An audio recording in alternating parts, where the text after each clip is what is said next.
Regrets are a completely normal thing whenever you make a huge decision and sometimes even smaller decisions. There's times when you order a meal at a restaurant and you get the plate and you're like, oh man, I should have got, and then fill in the blank. And I'm not trying to equate marriage to the exact same thing because let's face it, it is not. It's very different and it's a much more lifelong and drastic decision. And it's a much more important decision than what you're going to eat for dinner tonight or what you're going to have for lunch, because you have more opportunities to make choices like that down the line. And when it comes to marriage, you get one chance. At least that's what I believe. Today, we're going to be tackling the regret issue that I know so many men face whenever they get married.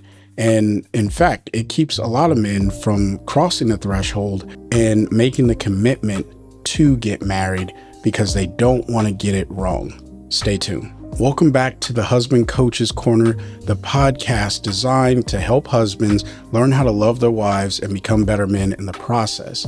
I'm your host, Chris Scott, and today we are talking about regrets because this is one of the biggest things that I've heard so many men tell me, like, hey, Chris, I can't get married because if I marry the wrong woman, then there's going to be problems. And let me just be the first to tell you, when you get married, that is the beginning of a journey between the two of you. And yes, there are going to be problems. All right. There you go. Like, if that's the pressure, if that's the thing that is holding you back, if you're one of the people listening or thinking in that regard, yes, there are going to be problems. There's going to be challenges, and that's perfectly okay. In fact, I think that that's what strengthens the bond of marriage, and it gets you that much closer to loving your wife. All right. Now, this idea of regret, I don't want you to beat yourself up. I don't want you sitting there thinking like, oh man, and if I regret getting married, then I'm just like some terrible husband. No, don't do that. All right. Because that's not going to help you overcome the issue. Instead, I want you to identify it and say, yeah, you know what? I do have some ideas or doubts about getting married or being married. All right. Today, we're going to be talking to the newlyweds or the people in the first 5 years of marriage. Now, this episode is still applicable to anyone that's beyond 5 years of marriage, or maybe even people who aren't married yet. All right. If you haven't proposed to your wife and your fiance, your girlfriend, however you're looking at it, if you haven't proposed yet, then this episode is still for you, because maybe this is the thing that's keeping you from making that commitment. But really, I want to focus on the people who have made the commitment, who did say I do, and they're ready to tackle this issue of regret that kind of lingers in the first couple years of marriage. Like, did I make the right decision? Even though you know you did and you feel that you did, but there's some things that come up and you're like, oh man, why did I even get married in the first place? All right. I want to help you overcome buyer's remorse. Like, not saying that your wife is bought, but I think everyone gets the idea. And if you're not in the US, there's this idea of like, when you get something, you're like, oh, if I had just waited, then the next model would have come out. And, that's not what it's like in marriage. And I want to help overcome that mindset. So I rambled on enough at the beginning here. I got my notes over here. So if you're watching a video podcast and you see me looking off, then that's exactly what I'm doing. I'm looking at my notes because I want to make sure that I'm giving you the best content that I possibly can. So if you want to get a hold of me, check the description box on whatever platform you are listening to this on, or the show notes, whatever they call it. And there's some contact info in there. You can reach out to me and I'll be more than happy to help out wherever I can. All right. So I already told you, don't beat yourself up. All right. We're going to unpack the regret. That's the first step. We got to unpack this. Don't beat yourself up. Instead, if you are feeling regret, what I want you to do is ask yourself, what can I learn from this feeling? And what do I need to understand about why I'm feeling regret? All right. That's the very first thing. Why am I feeling this? And it could be tied to a few different things. It could be tied to unrealistic expectations, a specific unmet need, stress in other areas of your life that really don't have anything to do with marriage. Like work can really cause stress in marriage, especially if you feel like you're not performing or providing well enough, or something else that's just driving you into this idea that you're not good enough, or something else could be driving the issue that really isn't tied to the marriage, but you bring it back to the marriage because that is the reality, right? Um, is this a sign of depression or anxiety? Now, we're not going to go deep into that because I'm not a psychologist or a counselor. But if you're feeling regret with your marriage or being married, this could be an early onset to some anxiety that you're having. And let's face it, as husbands, I think many of us have some degree or level of anxiety. All right. And I feel like that's the probably one of the culprits to feeling regret or doubt. You're anxious about something, right? Either you're not going to be able to provide, you're not going to be faithful, right? Let's just call it what it is. Maybe you just don't have the interest of developing a relationship. There's some level of anxiety, and all three of those things could be true, or maybe only one of them. So what is driving you to feel regret? You got to ask yourself these questions, or at least that's what I'm recommending. And when you explore these deeper, if they help you answer the question, why am I regretting the decision to get married? Then you're already on the way to achieving or to overcoming your regret as a whole. All right. Now, this is something you should either journal, if you are into journaling, writing down your ideas and thoughts. And, let me just pause for a second, because I've had many people comment to me saying, Chris, men don't write in diaries. One, you're completely wrong. Men do journal, right? I'm not saying that it's called a diary. That's what little girls do. I don't know. But men absolutely journal. If you go and study the most successful people in the world, they take an account for the things that they're doing and the things that they want to do. Journaling is that powerful. Now, am I saying that you need to journal every day? Absolutely not. Some people will probably tell you that, but I'm not going to tell you that. I'm just going to tell you, you should probably look into journaling if you think that that's for people who don't, like, I don't know, whatever your thoughts are on it, whatever your reservations are.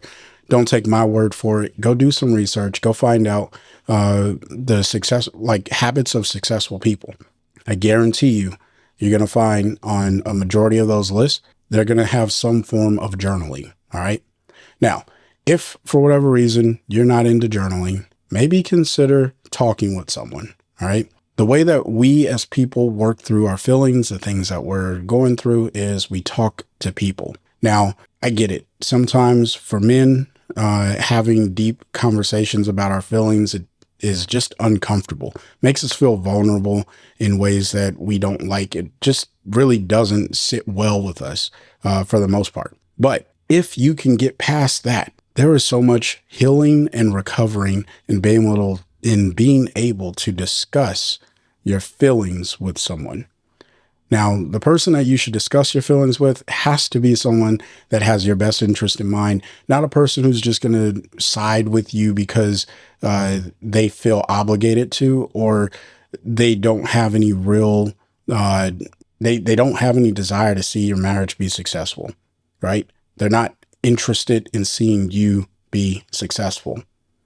Now, that's a slippery slope because sometimes people see things that we don't see. Right? They see the blind sides in our biases or biases, however you say that word.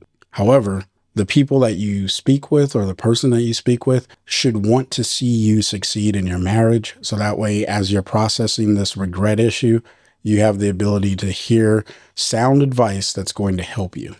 All right. Now, with all that said, sometimes the regret you have isn't really the marriage itself. All right. It could be something else, and you simplify it as it being the marriage. I alluded to this earlier, that maybe you are unsatisfied with work, so that causes you to perform less satisfactory in your marriage or at work.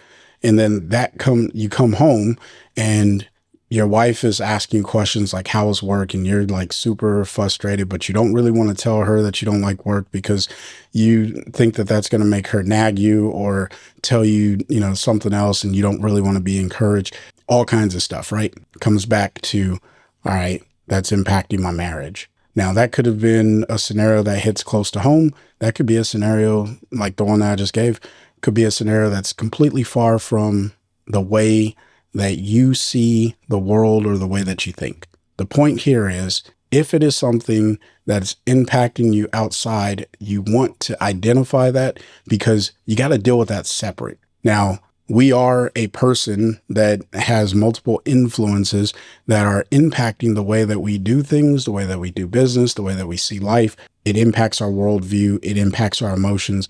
We are a whole person. We're not just one thing. We're not just a husband. We're not just an employee. We're not just an athlete. We're not just a father. We're not just a man. We're all of those things if those are things that you are, right? And it can go deeper. It can go further. We're not just a son. We're not just a brother. We're not just a cousin or an uncle, right? And I only named relationships to things, right? You could be a lefty or a righty, depending on how you write. Like all of the things that make us who we are not always the thing. Like you can't just compartmentalize it, right? That's the point that I'm getting at. But you do have to deal with certain things on their own. Like my relationship with my mom and my dad should not impact my relationship with my wife. All right. I have a whole episode talking about that. Very important that we'll move on from that because I could go on and on about that. But dealing with regret, if I can just speak, dealing with regret can be tricky, but I do encourage you not to dismiss this feeling and just say, oh, I'll get over it. Like, no, if you're feeling regret, you need to figure out why you're feeling the regret. Because if you just push it down the line, it's going to come back. Like if you push stuff away, it's still there. You didn't deal with it. You just moved it away from you a little bit. But as that thing starts to develop some more steam, it's going to hit you harder the next time. So instead, you should really put that in your past, overcome it, defeat it, disable it, dismantle it, whatever you want to call it. You got to deal with it. All right.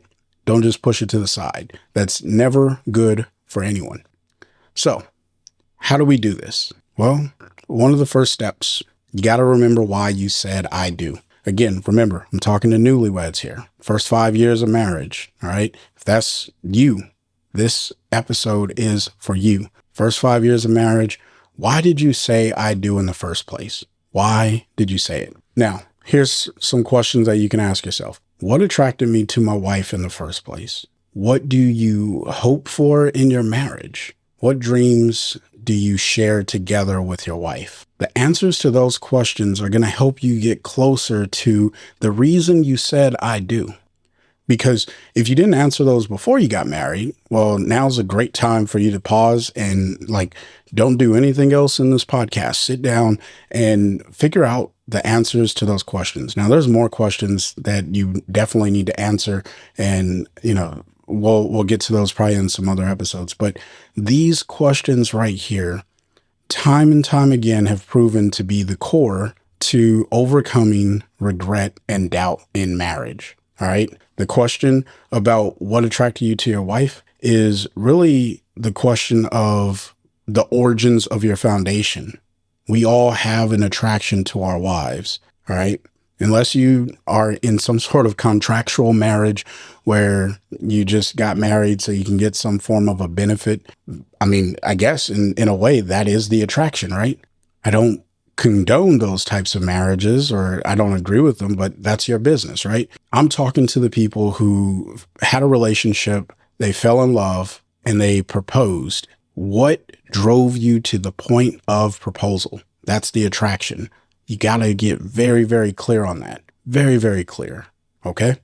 Or what do you hope for in marriage? Because I said at the beginning of this episode, when you say I do, that's the beginning of a relationship. That's not like, I mean, that's the end of boyfriend, girlfriend, laying, or, whatever you want to call that. And now you have progressed your relationship into marriage, but that's not the finish line.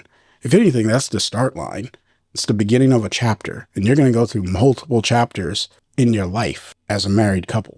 And that's okay. That's actually great. That's what makes marriage so beautiful. But what is it that you hope for in marriage? And, I would urge you to go beyond the simple stuff like, I want to get a house, have kids, and grow old together. Okay, that's great. Like, I want you to have that if that's your ambitions. But what else do you hope for in marriage? What else do you hope for with your wife? And get as detailed with this as you possibly can, because this question is going to help you with relevancy. And we'll talk about that here in a little bit. And then, of course, what dreams do you share together? So the first one is, what do you hope for in marriage? I just want to kind of differentiate these questions. The first one is, what do you hope for in marriage? The second one is, what do you share together that you and your wife both hope for? All right. What is that? What did you two agree on together? And maybe that does go back to, we want kids in a house, careers, working at the same company or owning our own business together, whatever it may be, right? Things that you and your wife have together. We want to travel the world and knock off different locations on a bucket list, whatever. That's important too, because that shows you the connection. It talks about the future. And when we can focus on the future, we start to move away from worrying about or we take some of the sting away from the regret, because it's like, well, I got married to do these things, or at least these are the things that I hope for. These are the things that we dreamed together to do. So that's the benefit of, asking those questions. So if you didn't already stop this podcast, then pause the podcast, write those questions down, or write down the answers to those questions, and then come back. But if you already know the answers to those questions, then we can definitely continue moving on as far as the why you said I do. All right. Now, the reason we need to answer those questions is, instead of putting energy into regretting your decision to get married, you can focus on achieving the dreams and ambitions of your marriage, which is also going to be a great return on your investment. And when I say a great return on your investment, what I'm really referring to is the energy that you're using. All right. Everything requires energy. That's just like the basics of life. Everything that we do, everything that does do anything requires some form of energy. That's like basic physics. Fun fact, I got an A in physics, and I always remind my wife of that. That's actually one of my joyful memories with my wife. And we'll talk about why that's important here in a little bit, but I wanted to kind of weave that in. But the point here is, everything requires energy. Anything that does anything requires some form of energy. If you are spending your energy on doubts and regret, you're not going to get a good return on investment for your relationship. But if you are spending your energy on things that are going to help, like positive memories that are going to help build your relationship, you're going to get a great return on that investment of the energy that you're using. All right. No matter what, you're going to have to use energy. You might as well use it for stuff that's going to help build your marriage. That's the point that I'm making here. Now, one of my favorite things to do is to recall memories of my wife before we got married, and even memories after we got married. Even more so the memories after we got married, because that reaffirms the relationship that we have together, that we are growing together, that we are building. And that's where the A in physics comes up. And in short, I'm not going to spend a lot of time on this story, but in short, my wife and I, we both got A's in physics. But there was a day when I was explaining something, and the way that I was proving my authority on this particular statement is, well, I got an A in physics in high school. And she replied with, so did I. And we just both kind of stared at each other. And clearly, one of us were wrong in this situation because the thing, I don't even remember exactly what it was, but I remember that it was funny because it was like, okay, well, what you're saying can't be right. And what I'm saying can't be right because they're total opposites of each other. So one of us has to be right. Now, I don't remember which one of us was right because it doesn't really matter so much. But the crux of that was we laugh about it now because it became a memory for us that no matter what, we're always going to oppose one another. And we both may have the authority on a thing, but one of us may or may not be right. And so that's kind of our memory that we have together. So whenever something comes up, I always remind her like, hey, I got an A in physics too. Like if my, like, hopefully that makes sense. It's fun for us. We laugh about it. And you know, when you can laugh with your wife, you're definitely going to get a positive return on investment. Again, laughing is a great source of energy use, or a great thing to use energy on. And if I can bring laughter to my wife, then I'm definitely going to get the return on investment for the relationship that we are building together. All right. Now, the power of recalling these memories is it re-glues you to make her more special. There's no one else, like until I share this story with the audience, there's no one else that I've had this A in physics memory with. And again, this is a memory after we got married. So that's what makes it so much more enjoyable and exciting because it's a reminder to me. It's an affirmation to the fact that my wife and I, we are growing together. And the power of using these memories is it re-glues you and it at least helps reaffirm that my wife and I are growing in a relationship and we're moving forward. And this is why I'm saying it's more important for us to be able to recall memories after we got married, because that just shows that our relationship is growing. But the last thing that I'll say about memories is the goal is not to relive the past, all right? The past is exactly that. We need to look forward to the future. However, studying the past allows us to operate a little bit more effectively into the future. So when we have those memories where, again, we got to use energy, and when I use the energy to recall a positive memory, it's always going to be a benefit as opposed to trying to recall or use energy to recall a doubt or use that towards doubt. That's the whole point here. Why did you say I do? Know that recall memories that are positive and are going to give you a good return on investment of the energy that you're already going to be using. Now, aside from recalling memories for the positivity of the return on investment, you also have small shifts that make big impacts. And that's what we're going to talk about right now. All right. Regret usually thrives on inaction. This is why we want to take action. This is why the whole crux of the podcast is to find ways to love your wife every single day. And because of that, you're becoming a better man in the process. And so you got to take action, right? Action is always better than preparation. Now, you should prepare a little bit before you take action, but you should always get to the point of taking action. And the action doesn't have to be massive. You just got to do it. All right. Now, the simple things could just be a genuine compliment, offering to do chores or things that your wife dislikes that maybe don't really bother you, but you can tolerate it. Or maybe they don't bother you at all. And, you know, that's a win-win right there. You could also take her on a surprise date or a date night, whatever you can, you know, make happen. Things that are going to help build your intimacy is ultimately what we're getting at here. All right. You know, the more you focus on being present with your wife and you focus on her, the more you're going to be reminded of what attracted you to her. You're going to find new attractions to her. You're also going to develop a newly found appreciation for your relationship, because a marriage is way different than boyfriend and girlfriend.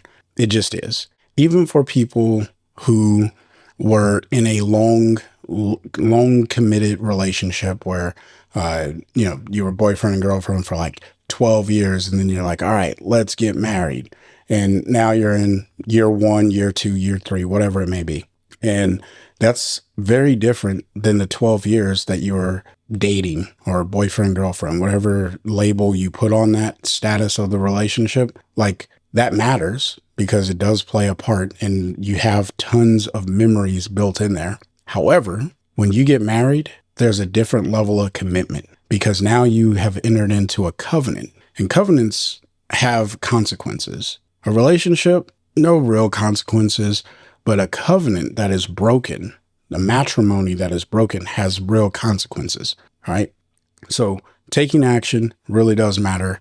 And the more you do it, the more you're present, the more you're going to find ways of loving your wife and becoming a better man in the process. Again, I say this, there's a reason why it is the tagline of the show, and I say it every single episode. Now, one of the things that I find husbands struggle with in marriage is they don't have any emotional intimacy with their wife. So I'm going to try and help break down some ways that you can regain or gain the emotional intimacy with your wife, because ultimately lack of emotional intimacy does trigger, it's like the feeding grounds of regret. Because if you're not intimate with your wife, and I'm not talking sex, by the way, I'm purely talking relationship, the ability to understand one another, the ability to communicate regularly, the ability to have emotional quotient or emotional intelligence about your wife, right? Like if your wife says something, you hear her, even though she may be saying it a little bit differently. Like you're not hearing the words she's saying, you're hearing what the words mean when she says them. And yes, men, I'm still learning that. It's confusing in females' language. Like it's almost like, what's the little marker when you can write and then you put a UV light over it and it invisible marker. Wow. Way to go, Chris. Anyway, they speak that way. Women can unpack that type of stuff. Whereas us men, we do not unpack that. And it is just like completely over our heads. All right. Here's the deal. What you can do to regain the emotional intimacy is you can ask these questions to your wife whenever you come home. All right. First one, what happened in your day that made you smile or laugh? And then ask for the details leading up to that moment. Now, the next questions, what happened in your day that made you angry? Give me the details leading up to that moment. And what happened in your day that made you sad? Give me details leading up to this moment. You can ask either of these questions. You can mix and match them. You could add in a different word for laugh, angry, or sad. Whatever you choose. That doesn't matter. What matters is that you're present. You're asking questions where she can't just say yes or no. She has to actually open up. And you'll be able to gauge how well your wife trusts you when she answers these questions. The thing that made you laugh or smile or happy or excited or whatever, usually like we as people tend to want to share the good things that happen to us. Your wife may not feel comfortable enough to share the challenges or the struggles or the frustrations that she encountered throughout the day with you if she doesn't trust you. And that is a clear indicator that you don't have the emotional intimacy that you require to overcome the regret. So now you got to start dealing with that. And that's not bad because that at least gives you the area that you can start working on. And I think that this is a place where many men struggle. I struggle at times in this area, but I also am aware of it. So I make conscious actions, right? I take action. I don't just observe the problem, admire it, and then never do anything about it. I do stuff about it. And then it forces my wife to make a decision. Am I going to come out of my shell or am I going to stay inside of my shell? But one thing that I don't like to allow happen in my marriage, and again, I want to make sure that I make it clear. I'm no like perfect husband, right? I'm the perfect husband for my wife. That I can tell you, but I am not perfect by any means or any stretch of the imagination. So if there's anyone listening to this and you're like, Chris, you just got all the answers. I don't. I don't. Instead, I try things with my wife to see how I can improve our marriage because I'm committed to building that. That's what I got. All right. And that's what the decision that I made 17 years ago. And even before then, but 17 years ago when we got married, I said, I do. And I commit to our relationship. So that's something that I want to make very clear. But getting back to this idea of rebuilding emotional intimacy, taking action on that is extremely important because when you are focusing on building your relationship, you don't have time to focus on doubt or regret. And that's ultimately what I'm trying to get you to deal with, because every time, like, unfortunately, I don't think the doubt or the regret is going to go away forever. But the little voice that keeps telling you, like, did you make the right decision, or you could have gone over here with this person or whatever, that I think that voice is going to be there. However, it's how you respond to that voice. And if you say, well, no, I have the love of my life, I'm building a wonderful relationship with my wife, and you just keep punching that particular thought of regret or self-doubt or whatever in the face, you're going to have less encounters with it, right? Because it's going to be defeated every single time. And that's why you got to go back and answer those questions of what attracted you to your wife, what is it that you hope for in your marriage, and what is it that you and your wife share together, all right? Those are the foundation to responding to that regret or that doubt. Then you build emotional intimacy. Either you build it for the first time or you build it stronger. Either one is fine. You choose. It's up to you. But build it either way. All right. Now, I do have to give some disclaimers about the last two questions of angry or sad and leading up to the moment.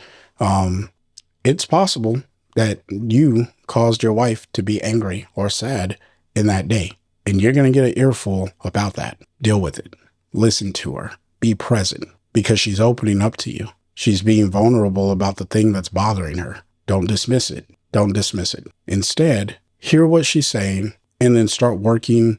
And I'm not saying to instantly start working on a plan because you got to be present, right? And validate the way that she's feeling, even if you don't agree with it, right? You could be completely left field, like, I don't agree 100% at all with what you're saying. That's fine. Validate her feelings anyway, and then come back and start to rework whatever it is that you need to build the relationship. All right. If you try to devalidate her feelings, she's going to shut you out. She's going to retract to her shell. But the deal here is we all have past traumas. You married your wife. She may have some traumas, known or unknown. And those things are going to cause friction when you try to build this intimacy. That may even be the cause of your regret. Maybe you found out something about your wife that she didn't disclose to you before you got married. But the same thing holds true to you. The known and unknown things that make you who you are also the things that your wife said, I do to, known or unknown at the time. And that's why it's important that you make the commitment and that you stick with it. And as you discover things that are new, things that you didn't expect to discover, then you start to work through those things. Then you start to build your marriage. Then you start to build a relationship. And that is what is going to bring you closer together. All right.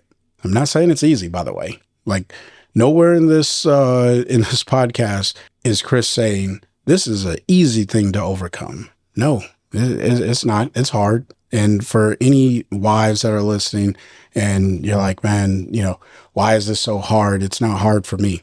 Good for you. But the truth is, overcoming doubt is always hard. And for husbands in marriage, overcoming the doubt of, did I marry the right woman? It's not like the most difficult thing that we'll ever deal with, but it is a true thing that men deal with. Now, not all men deal with this, by the way. I don't deal with it. I know that I have dealt with it in the past, but I don't deal with it anymore. I don't have that issue anymore, right? But if you had asked Chris as a newlywed, I absolutely would have said, I don't know, right? We just don't know. Now, that's just the reality of it. And I don't want to go any further down the rabbit trail with that. But let me go ahead and summarize everything because I went off on a few different avenues and I want to kind of reglue the podcast here. So first key takeaway, understand the source of your regret. All right. You got to understand it. The second one, reconnect with positive memories.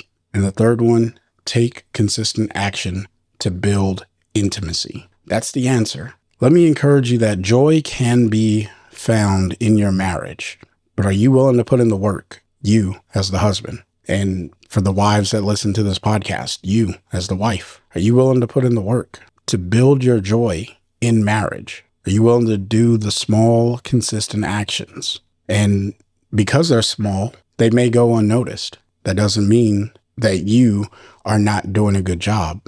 You can't run from the fact that you got to put in the work. That's ultimately what I'm getting at here. Now, something you can do right now, right? Because I try to give actionable steps as much as I possibly can, because I'm a huge proponent of saying take action as soon as you can take action. All right. 1, remind your wife of a time you both laughed, and live in that moment. All right. Like I said, I remind my wife often, or I won't say often, I don't want to oversell it. I remind my wife that I got an A in physics, and she reminds me she got one too. And that's just a fun memory for us. And we live in it in that moment. It's not a long lasting thing, but it's something that is special to the two of us and has meaning to the two of us. Take her to a place you both enjoy going to. So maybe this is a place where you shared a memory together that you both enjoy. Go there. Maybe you both enjoy Starbucks, so you just want to go sit and have a Starbucks drink or whatever else they sell at Starbucks. Sorry, I don't know much about Starbucks. But you could also go and watch a comedy. All right. And if for whatever reason you're like, I can't really, we don't really like watching movies, that's fine. Watch one anyway. Right. And the reason why I'm saying it is if you both don't enjoy watching movies and then you do something that you don't enjoy together, you endure something together, and then that's going to help build your marriage. That's going to help build the intimacy.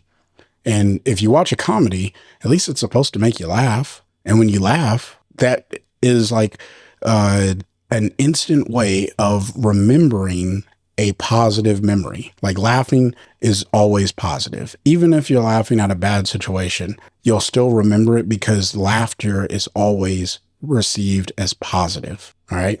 And that's what you want to do with your wife. You want to laugh with her so you can grow. All right. Small acts of love. I promise you, they go a long way. They go a really, really long way. Like I said, you can catch me in the description box or the show notes, whatever the platform is that you're listening to this podcast on, and you can get in contact with me. I will help out as best as I can, and just be patient with me because I do have a lot of stuff on my plate. I don't always get right back to the people that reach out to me. So with that, I want you guys to find a way to love your wife every day. Peace.